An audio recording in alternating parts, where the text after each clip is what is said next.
지난주에 좀 아는 몇 분의 목사님들과 함께 모여서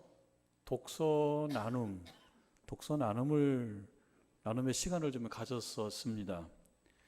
저희 교회로 몇 분이 오셨었습니다.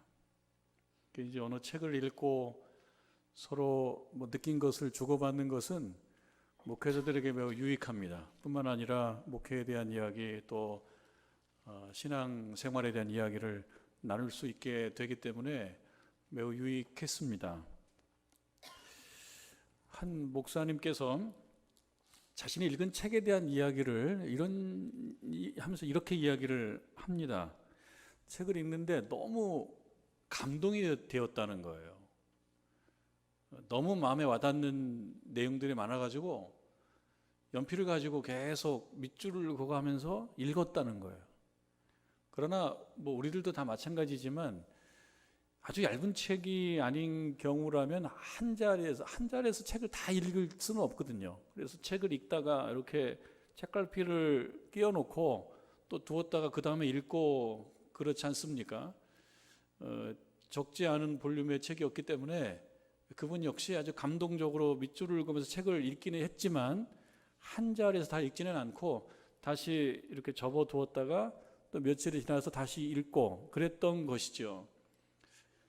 조금 당황했던 것은 그렇게 밑줄을 치면서 감동적으로 읽었던 책을 그 다음에 읽으면서 또 기대를 할 것입니다. 이 책은 나에게 매우 감동을 주고 내 마음에 울림을 주어서 또 연필을 치면서 글을 읽어야지라는 마음으로 책을 펼치고 읽었는데 글쎄 그 감동이 없더라는 거예요. 이건 웬일일까요? 줄을 치면서 막 감동을 받아서 읽었는데 다시 읽는데 그런 감동이 안 느껴지는 거예요. 조금 당황스럽지 않겠습니까? 왜 그랬을까요, 여러분? 이 경험은 이분에게만 있는 것은 아닐 것입니다. 사실 저에게도 그런 경험이 있고요. 여러분들께서도 그러실 겁니다. 꼭 책이 아니라고 하더라도 드라마도 마찬가지일 거고요. 혹은 예전에 아주 깊은 나에게 위로를 줬던 어떤 여행지이기도 하고 나의 특별한 어떤 장소일 수도 있는 그 어떤 곳에 갔을 때 내가 이곳에 왔을 때는 그렇게 나에게 울림과 감동을 주고 위로를 주었던 무슨 책이기도 하고 영화이기도 하고 혹은 어떤 또 나만의 장소이기도 한 곳이었는데 그 다음에는 그렇지 않은 경험이 있으셨을 것입니다. 예배의 자리는 어떤가요? 여러분, 예배의 자리라면 지난주에 그렇게 나에게 감동을 주었는데 작년 10월 달에 나에게 그렇게 감동을 주었는데 또 감동을 받을 수 있을 거라고 와서 예배 참석하고 교회로 왔는데 또 그만하지 못했던 경험이 여러분 없으십니까? 그럼 여러분 생각해 보는 거예요. 왜 그런 현상이 벌어지나? 책이 변했나요? 나에게 이렇게 감동을 주고 위로를 주었던 책이 변했나요? 책은 출판하면 끝입니다. 더 이상 저자도 관여할 수 없습니다. 책이 변하지 않은 건 분명합니다. 그러면은 읽는 독자가 변했다라고 밖에 볼 수 없지 않습니까? 책을 읽는 사람이 변했기 때문에 나타나는 결과라고 밖에 볼 수 없지 않습니까? 근데 또 이상해요. 내가 변했다? 나는 난데 내가 다른 사람으로 살지 않고 내가 나로 살고 나는 난데 내가 변했다라고 하는 것은 여러분 어떻게 이해를 하실 수 있겠습니까? 여전히 나인데 내가 변했다. 그런 것 같지 않은데요. 그리고 또 생각해 봅니다. 그러면은 지난번에 읽었던 그 부분에서 나는 왜 다시 감동을 느끼지 못하는 것인가? 저도 생각을 해봤습니다. 어느 책을 본 것이 아니고 제가 생각을 해봤어요. 왜 그러지? 왜 이런 현상이 벌어지지? 접촉점을 형성하지 못했기 때문에 벌어지는 현상 같습니다. 접촉점을 형성하지 못해요. 내가 책을 읽을 때 그 책의 어떤 내용들이 나에게 말을 걸어요. 책이 나에게 말을 걸으면은 이 책과 나는 매우 긴밀한 관계 속에 있기 때문에 다른 곳으로 갈 수가 없습니다. 나는 말을 거는 책에 대하여 대답합니다.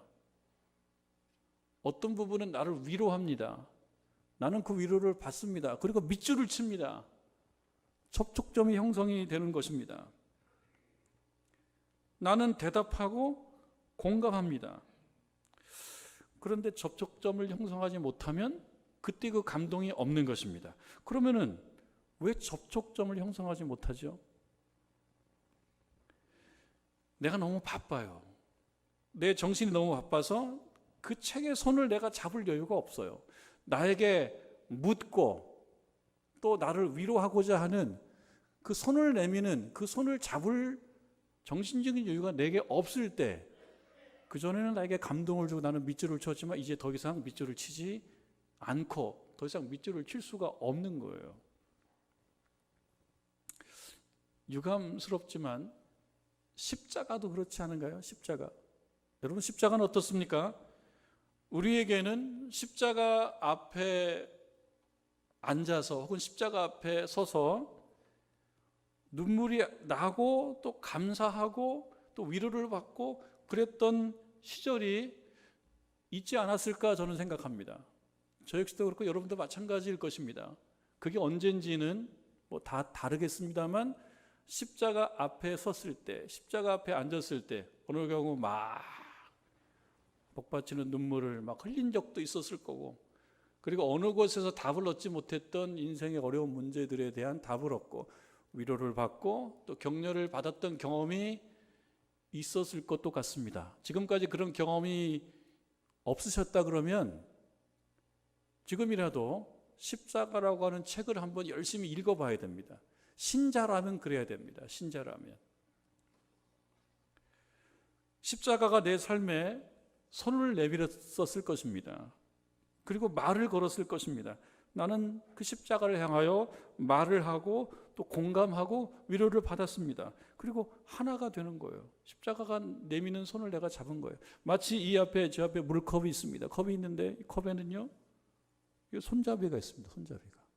손잡이를 내가 잡는 순간 이 컵은 바로 내 자신이 되는 거예요. 연결이 되는 거 아니겠습니까? 마치 그런 것처럼 십자가, 우리 주님께서 나에게 손을 내밀어서 내가 그 손을 잡았을 때 십자가와는 하나가 되고, 나는 십자가가 전해주는 어떤 부분에 밑줄을 그으면서 감동을 하고 울기도 하고 위로도 받고 그랬던 것이죠. 그런 십자가를 우리는 지금 다시 한번 바라보고자 하는 겁니다. 이 고난주간을 앞둔 이 종료절이 순환주일에 우리는 그 십자가를 다시 한번 보는 것입니다. 그리고 그 십자가를 대하는 나의 마음을 한번 점검을 해보고자 하는 겁니다.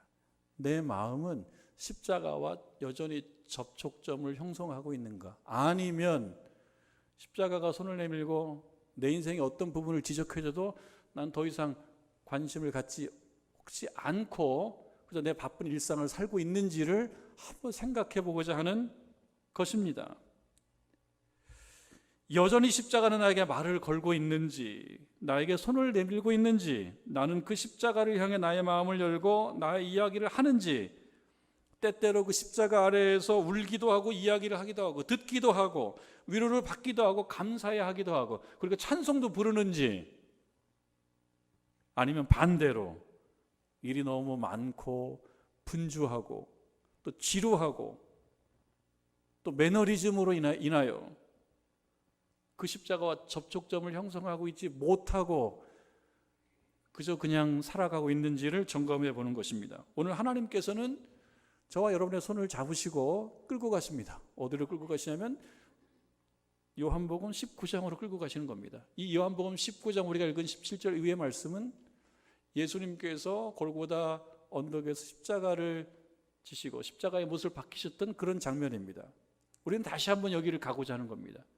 하나님께서 우리의 손을 끌고 그래야 다시 한번 첫 번째 그 십자가, 바로 그 십자가로 한번 가보자 라고 우리를 끄시는 거고, 우리는 그 손을 잡고 지금 십자가를 향해서 한번 가보고자 하는 것입니다. 그곳에 도착하면 그래서 우리의 모습을 다시 한번 바라보는 겁니다. 그리고 회개하는 겁니다. 그리고 아파하는 겁니다. 그리고 또 위로를 받는 것이기도 합니다. 위로도 받는 것입니다.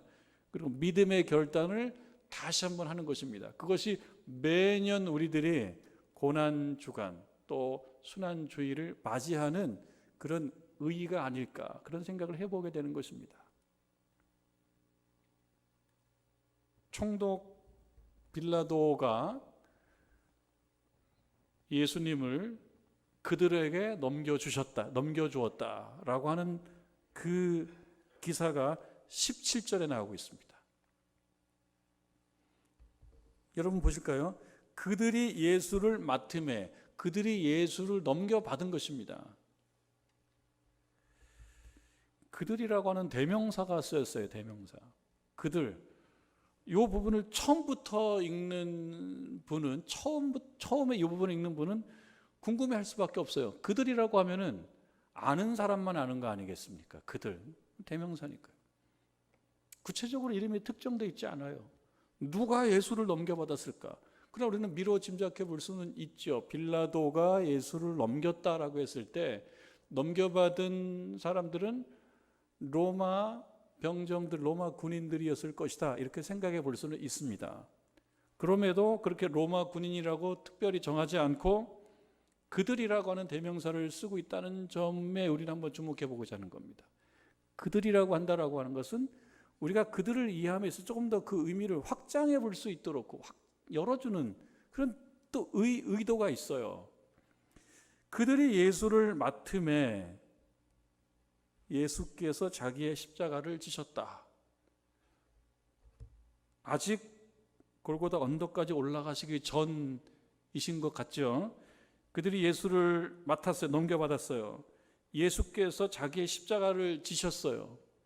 그리고 오늘날 비아 돌로로사라고 이야기하는 그 십자가의 길을 그때 예수께서 지시고 올라가셨을 것입니다. 그러나 그 부분이 지금 자세하게 묘사되어 있지는 않습니다. 아주 빨리 연결되고 있습니다. 십자가를 지시고 해골, 히브리 말로 골고다, 그 골고다 언덕이라고 하는 곳에 나가시니, 그리고 18절로 가면은 다시 그들이 등장합니다. 그들이 거기서 예수를 십자가에 못 박았다. 여기에서도 우리가 그들을 대략 어림잡을 수가 있습니다. 로마 병정이었겠지, 이렇게 어림잡을 수 있는데 여기도 여전히 그들이라고 하는 대명사로 나오게 됩니다.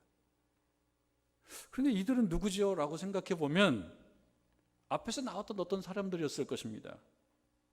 그러면 16절, 15절 쪽으로 조금 소급을 해봐야 될 텐데요. 16절에 가보니까 이에 예수를 십자가에 못 박도록 그들에게 넘겨주니라. 또 역시 그들이 나옵니다. 그럼 다시 15절로 가보겠습니다. 그들이 소리를 지르되 없이 하소서, 없이 하소서, 그를 십자가에 못 박게 하소서. 십자가에 그 사람을 못 박아요, 저 사람을 못 박아주세요라고 누군가 외치고 있습니다. 누가? 그들이요. 그럼 여러분 이제 정체가 어느 정도 드러납니다. 아, 그들은 로마 병정들이 아니에요.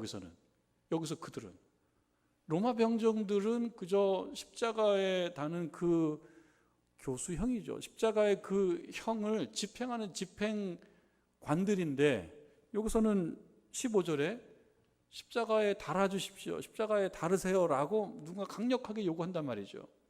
그럼 우리는 알죠. 로마 병정들이 아니고 이 사람들은 유대인들입니다. 대제사장들입니다.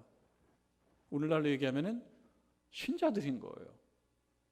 야훼 하나님을 나의 하나님으로 고백했던 사람들인데 그 사람들이 그들이었어요. 근데 이 그들이 그 다음으로 이어지면서 다시 그들인데, 우리가 생각할 때는 17절에 그들, 18절에 그들은 다른 그들 같은데 역시 그냥 그들로 나와서 읽는 사람들로 하여금 15, 16, 17, 18에 그들이 마치 같은 사람인 것 같은 착시 증상을 일으키게 만드는 그런 효과를 이 요한복음 19장은 우리들에게 느끼게 하고 있는 것입니다. 그러면서 알게 되죠. 아니 17절, 18절에 그들은 다른 그들인데 로마 군인들이었을 텐데, 그러면서 생각하는 것입니다. 아, 그렇다 그러면 이 그들, 십자가에 예수님을 달았던 이 사람들은 로마 군인들 외에 더 많은 사람들일 수도 있다라고 하는 생각을 모두가 하게 만드는 것인가? 그렇다 그러면 우리들은 그렇다면 찬송가 거기 너 있었는가? 그때에 그럼 우리들은 이들과 상관없는 사람들인데 우리들도 그들 속에 자꾸 포함시키고자 하는 노력은 기독교 역사에 계속 있어 왔습니다. 그리고 17절 18절도 로마 병정이라고 이렇게 국한하지 않고 이 해석을 좀 열어놓아서 여기에 유대인들, 그 다음에 종교인들, 오늘날로 얘기하면은 우리 신자들까지도 포함시킬 수 있도록 그렇게 읽게 만들어 놓은 것 같단 말씀인 거죠. 그래서 생각해 보는 것입니다. 십자가는 무엇이지? 그러면 십자가는 무엇입니까?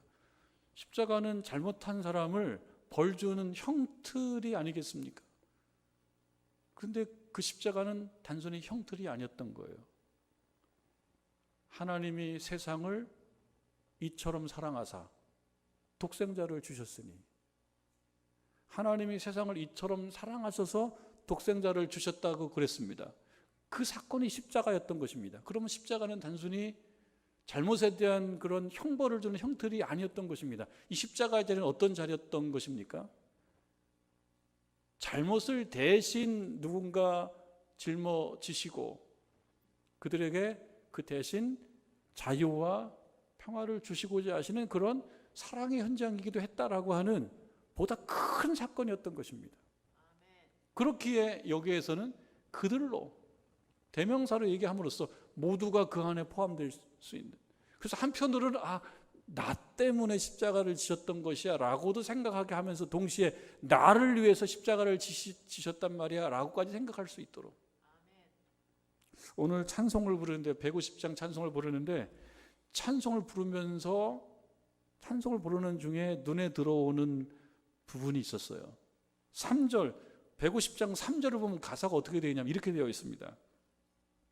험한 십자가에 주가 흘린 피를, 험한 십자가에 주가 흘린 피를, 그 다음 표현인데요, 믿는 마음으로 바라보니, 그냥 바라보는 것이 아니고 믿는 마음으로 바라보니 나를 용서하고 내 죄 사하시려 주가 흘리신 보혈이라. 그 십자가는 형틀이 아니고 믿는 마음으로 바라보니까 이것이 나를 용서하는 어떤 것이었더라. 그리고 보면 처음으로 돌아가서 우리가 같이 표현했던 하나의 표현 있죠. 접촉점. 그러니까 믿는 마음으로 바라보게 되면 접촉점이 생겨서 십자가라는 책 이곳저곳에 줄을 치게 되는 거예요. 그러나 믿는 마음으로 바라보지 못하게 되면 줄을 치지 않죠. 읽었지만 나에게 남는 것은 없죠. 여러분, 예배로 돌아오고 우리가 십자가 앞에 보이는 우리들의 모습으로 돌아온다 그러면 예배를 드리면서도 우리가 우리 하나님과 접촉점을 형성하지 못하면 하나님께서 찬송을 통하여 말씀을 통해서 주시는 그 메시지가 나하고는 상관이 없어요. 그러니까 돌아서면 잊어버리는 거예요. 내 삶에 영향을 주지 못하는 거예요. 그렇기 때문에 매년 고난 종려주일도 있고 순환주일도 있고 고난주일도 있는 것 같습니다.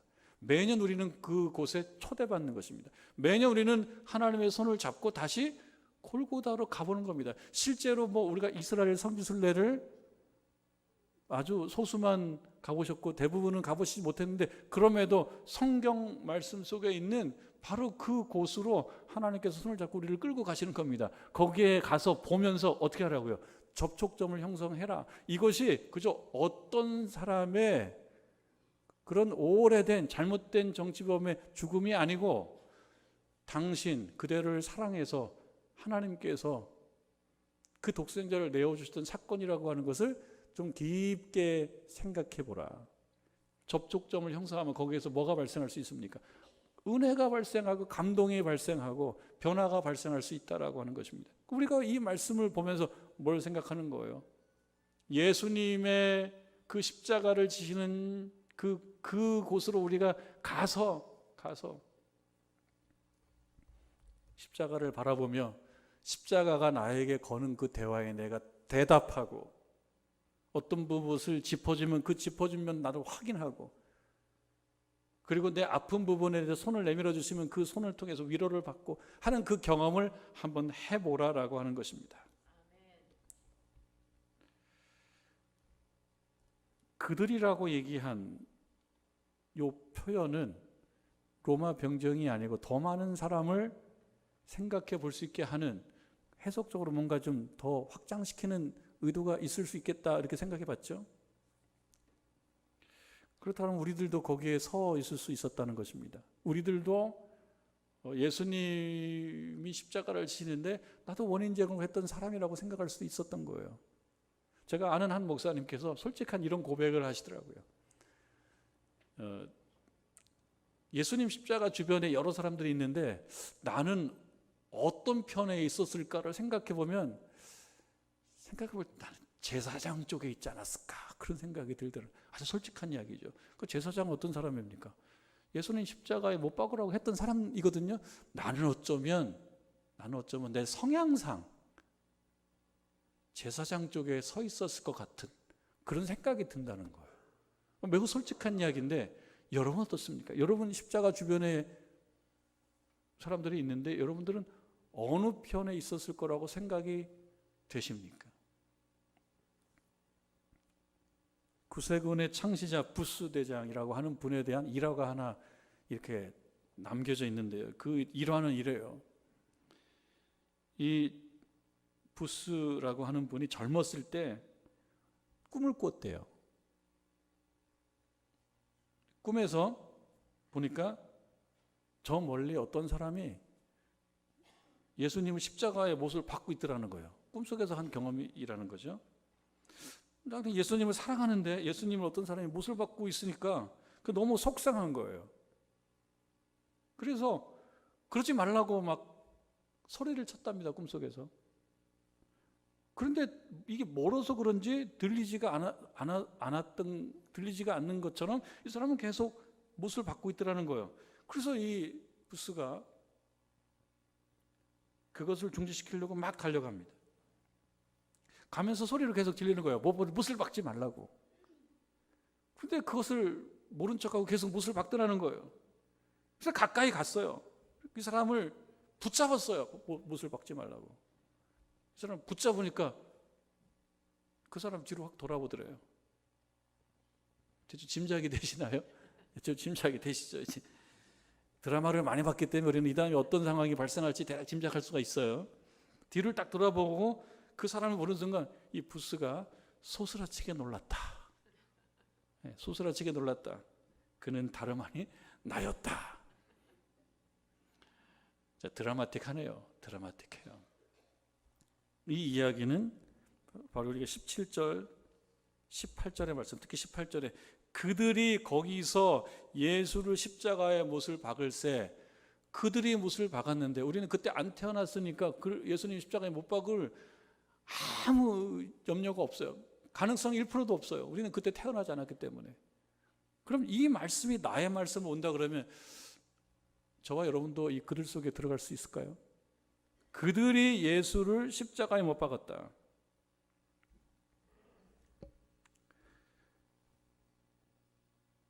십자가에 못 박히신 예수님은 그곳에서 고난을 당하십니다.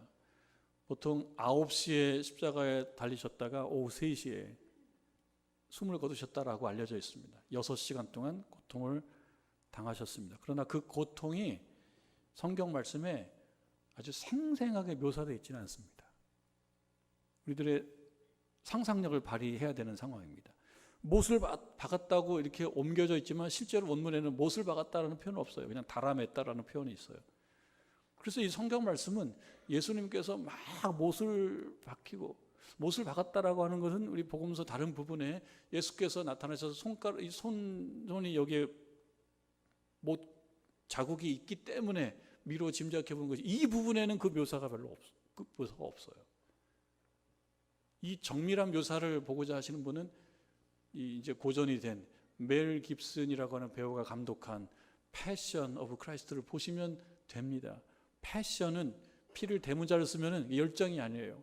예수님의 순환, 예수님의 고난입니다. 거기는 아주 정밀 묘사가 되어 있어요. 예수님의 고난이 정밀 묘사가 되어 있지만 성경 말씀은 그거를 그저 담담하게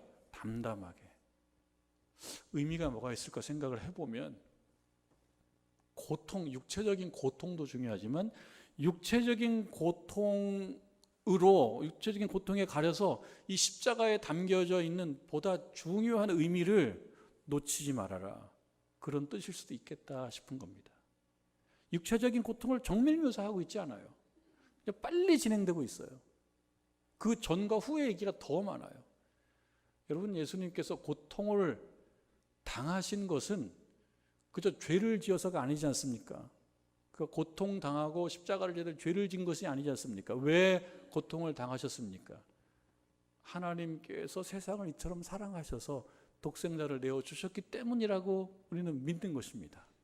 그러면 십자가는 한 개인의 죄에 대한 벌이 아니고 우리 모두를, 그리고 나를 위한 사랑이었다. 그 사랑의 현장이었다. 우리 하나님께서 우리의 손을 잡고 십자가로 한번 가보자, 골고다로 한번 가보자 하고 우리를 요한복음 19장으로 이끌고 가는 것은 그곳에서 뭘 경험하라고 하는 것입니까? 사랑을 경험하라고 하는 것입니다. 고통의 자리이지만 사랑을 경험하라고 하는 것입니다. 그런데 그 사랑은 어떤 사랑이었습니까? 내가 잘못이 있고 허물이 있음에도 불구하고 그것에 대해서 직접적으로 묻지 않고 예수님을 십자가에 세우셔서 나를 봐주신 것, 그 사랑이기 때문에 그 십자가로 우리가 다시 가게 되면 그 십자가 주변에서 뭘 생각하는 것입니까? 내 죄와 허물에 대한 겸손한 인정, 회개하는 어떤 자세와 태도, 깊은 영적 성찰을 해보며 그럼에도 그 가운데에서 나를 사랑하시는 하나님의 손길을 느껴보고, 그리고 다시 돌아서서 내 일상으로 돌아올 때는 어떻게 해요? 그래, 나를 위해서 예수님 돌아가셨는데 그 돌아가심이 헛되지 않도록 잘 살아가야 되겠다라는 결심을 가지고 돌아오라는 것입니다. 요즘에는 연필을 잘 쓰지는 않지만 연필을 간간히 씁니다. 근데 연필도 종류가 나누어져 있어요. 연필도 그냥 연필이 있고 연필 위에 뭐가 하나 매달려 있는 연필이 있어요. 연필 위에 뭐가, 그 머리에 뭐가 매달려 있는지 여러분 뭐 아시죠? 연필 머리에 뭐가 매달려 있습니까? 지우개가 매달려 있어요. 지우개가. 이게 처음부터 매달려 있었던 건 아니래요. 이게 하이맨 린맨이라고 하는, 지금부터 약 170년? 오래됐어요. 이 어떤 젊은이, 15살의 젊은 어떤 화가 지망생이 그림을 그려야지 하루를 먹고 살 수 있는 사람이었답니다. 어머니는 병이 있어서 그 아들이 잘 섬겨줘야 되는 그런 상황이었는데 그림을 하루 그려가지고 그걸 팔아가지고 또 하루를 살고 그랬던 모양입니다. 그림을 또 어느 날 연필로 그림을 그리는데 그림을 그리면 한 번에 다 완성품이 나오지는 않잖아요. 어느 경우는 잘 될 때도 있지만 어느 경우는 그림이 영 안 그려져. 이거 이렇게 그리면 안 되는데 이상하게 그려졌네 라고 해서 그걸 지워야 될 때 뭐가 필요합니까? 지우개가 필요한데 그날 어느 날 지우개를 찾아도 없는 거예요. 지우개 찾다가 하루가 다 갔어요. 지우개 찾다가 그날 벌어야 될 돈을 벌지 못했으니까 곤란해진 거예요. 그래서 생각하는 거예요. 이런 일들이 계속 있으면 안 되는데 지우개를 연필에다 매달아야 되겠다 이렇게 생각했대요.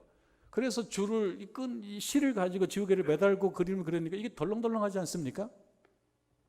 그러니까 이것도 아니야, 불편해. 그래서 여기다 어떻게 고정시킬 수 있지? 그래서 어떤 금속으로 고정을 시켰다가 이게 다시 이제 강력 풀 악교로 붙이는 선까지 가서 이게 오늘날 이 머리에 이 지우개가 달린 연필로 태어났다. 그런 얘기로 전해져 와요. 그래서 뭡니까?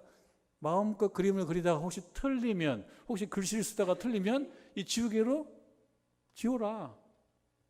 그런 것이죠. 이것을 우리 인생으로 한번 적용해 봅니다. 여러분, 늘 아마 여러분 경험하시고 또 느낄 것입니다. 인생 마음대로 안 되네. 그림하고 똑같죠. 신앙생활 마음대로 안 되네. 그림하고 똑같죠. 그림을 그리는데 잘 안 될 때가 있어요. 그런데 이 인생을 한번 잘못 살게 되면, 뭔가 문제가 있게 되면 다시 돌아갈 수가 없는 게 인생이거든요. 어제로 돌아갈 수가 없어요. 어제로. 아무리 능력 있는 사람도 어제로 돌아갈 수가 없어요. 지난주로 돌아갈 수 없고 작년으로 돌아갈 수가 없어요. 그때 내가 그림을 잘못 그렸어. 근데 잘못 그린 그 그림의 경험은 현재에 자꾸 영향을 주는 거예요. 현재를 잘 살지 못하도록 자꾸 만들어요. 어제를 잘못 살았기 때문에. 그래서 우리에게 필요한 것은 무엇입니까? 지우개죠. 인생에 지우개가 있어야지 그걸 지울 수 있는데 어떻게 이게 가능하냐? 그래서 우리 하나님께서 우리의 손을 잡고 십자가를 끌고 가는 겁니다. 그곳에서 당신을 향한, 너를 향한 그 하나님의 사랑을 경험해라. 그 사랑은 무엇입니까? 죄와 허물을 없애해 주신다라고 하는 거죠. 죄와 허물을 없애해 준다라고 하는 것은 그 십자가가 우리의 인생에 지우개 역할을 해주시겠다라고 하는 거 아닙니까? 여러분, 2023년도 하나님께서 우리를 이 고난 주일을 앞두고 고난 주일에 우리를 부르셨어요. 그리고 말씀하시고 십자가를 다시 바라보게 합니다. 그러면서 뭐예요? 잘못 그려진 거를 지울 수 있게 해주십니다. 그리고 결단하게 하십니다. 그리고 또 나가 살면서 다시 지난 어제, 그제, 지난달, 지난해 잘못됐던 것으로부터 계속 부정적 영향을 받지 말아라. 왜냐? 내가 너를 용서했기 때문이다. 그렇게 우리에게 말씀하시면서 다시금 밝은 인생 살게 만들어 주시는 것입니다. 그것이 십자가의 의미인 것입니다. 여러분, 십자가를 보면서 어떨 때는 눈물을 흘리고 밑줄을 긋지만 내가 접촉점을 형성하지 못하면 더 이상 그 십자가는 나에게 감동을 주지 못합니다. 그래서 하나님께서 우리에게 다시 부르셔서 다시 십자가 현장으로 우리를 가게 만드신 것입니다. 우리 십자가를 통해서 여러분 인생에 꼭 필요한 삶의 위로를 받기를 바라고, 또 귀한 접촉점을 형성하기를 바라고, 깊게 감동하기를 바라고, 돌아서서 한 주간 또 한 달간 살아갈 때 하나님의 은혜 가운데 능력 있는 신자의 삶을 살아가는 저와 여러분 되기를 주님의 이름으로 축원합니다.